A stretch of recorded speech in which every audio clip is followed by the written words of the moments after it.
তুমি কোথায় যাচ্ছ? মেমারি বললাম। মেমারি কি করতে যাচ্ছ? যাচ্ছি, আমার একটু কাজ আছে। কি কাজ আছে তোমার? কি কাজ আছে মা? আমার অফিসে খিদে পাইছে, ওই জন্য টিফিন নিয়ে স্কুল যাচ্ছি। টিফিন কি নিয়েছো?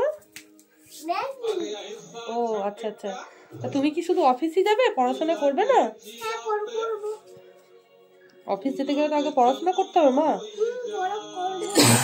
যখন আমি টিফিনে এই খাবারটা খেয়ে নেবো, খাওয়া যাবে, তখন আমি নিজে নিজে বাড়ি চলে আসবো। এখন তুমি ছবি তুলো না। তোমার হাতে ওটা কি গো? ওটা টাকা। কে দিল? আমি নিজেই নিয়েছি। তুমি কোথায় পেলে? জয়রে। ড্রয়ারে? হ্যাঁ। আচ্ছা আচ্ছা। এই টাকা নিয়ে তুমি কি করবে? এই টাকা নিয়ে ওষুধটা নিয়ে চলে যাচ্ছি।